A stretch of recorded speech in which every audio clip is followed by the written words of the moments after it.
Hello and welcome to Primary 7. Most of you will know me because I had your children in Primary 3 or I've possibly taken them up the hill for Forest School. But for those of you who don't know me, my name's Linda Murray and I am the Primary 7 teacher this year. And I'm really sorry that we can't meet in person, bit frustrating for everybody. However, I hope this little video gives you a wee taste and flavour of what we're up to in Primary 7 this year. Here is our classroom. You can see that we're really well spaced out. We're very fortunate to have such a large room to be able to spread out.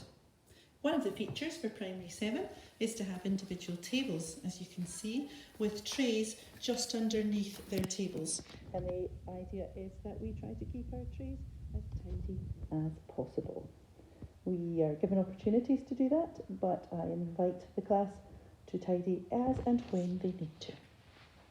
I'd like to introduce you to the reading spine for Primary 7. I'm sure you've come across the reading spines already in other year groups. The reading spine contains selected novels for us to share throughout the year and to use with our literacy learning. So you can see the ones that we have that we will touch on or read fully this year.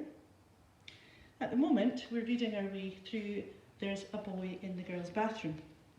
And I've just put out one or two of the scrapbooks that we are making, and we're using these to show our comprehension and our developing understanding of the novel.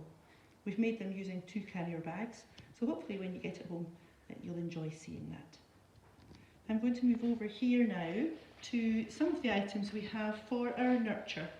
So one or two of you might remember Ziggy, because Ziggy came to our school when your children were in Primary 3. In fact, they named Ziggy, something to do with the zigzags. Ziggy is a worry monster where you can write any problems that you have, any worries, pop them in Ziggy and hopefully he will eat them overnight. We also have worry sticks. I've turned them over, but each child has a worry stick with their name in it, and if they have something that they wish to speak to me privately about, then they can place that lollipop stick, the worry stick, on my desk, and I will catch them when I have a free moment and we can speak privately. Sometimes it's not about a worry, but they're there for them to know that they can catch me on their own. Here we have a grounding box. This is a box full of items for our children. If they're just feeling the need to step back from the learning for a little while, perhaps they're feeling a little cross or a little sad, they can take their time to have something from the box and to just appreciate a moment or two on their own and bring themselves back ready to learn. You'll know from previous years that at St Peter's we make use of the Talk for Writing practice for our literacy work. We use best maps, and here you'll see the best map that we're working on at the moment. The idea is that this is a model example, a quality example of the text that we're working on, and in this case we're working on a warning text. By learning this text, we understand how we make up a warning story, and then we should be able to create our own. And moving over to here, in Primary 7 we are expected to be able to make best use of Story Mountain as our planning tool. And you can see from here that we have started to extend our Story Mountain, so not just knowing that there's an opening, we build up to a dilemma, come down to resolution and then close, but we've started to add in some extra comments to help us to be more independent with our Story Mountain. And we'll be using this not just in our stories that we've made up ourselves, but also looking at it when we look at the reading spine books and identifying where the opening, build-up, dilemma, resolution and closing are in those. At St Peter's we work very hard to ensure that we have consistency in our teaching and learning throughout the school years, and so these are the strategies that we use for reading. I'm just going to focus on the My Reading Passport because all the children have now received their First Minister's Reading Challenge Passport, and we are encouraging them to fill these out with every book that they have read, and I am asking if the class could make sure that they bring them in every Thursday. We also do reading in school. We call it Squirt, sustained quiet reading time, and that's part of their independent learning time. In Maths and Numeracy, we're currently working on a block on place value.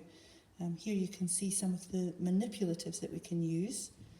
You can see the thousands, hundreds, tens and ones, and obviously we'll be going much higher than that. We'll be looking at negative numbers and decimal numbers.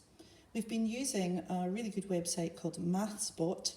And if you go into manipulatives there are lots of online materials that we can make use of. So I would encourage you to ask your children about that, and hopefully they can show you the place value tables that we've been making use of. Here are one or two of our perimeter work houses, and some of the original rough draft prints that we used. These are in their maths jotters, so you should be able to see them later on. And we have also worked on our work with chance and probability. Moving on to some of the other things that we've been doing, as you all know by now from the letters home, we are working on the John Muir Award, and our area of interest will be Gala Water. So this is the beginning of our display, which we will use to sort of show evidence by the end of the year. We have looked at the access code so that when we go out and about, we know how well to behave and what we should be doing. And we have spent some time looking at the mills of Gala, what's happened to them, and hopefully we'll see some evidence of the industrial past when we go for our walks and discover our area.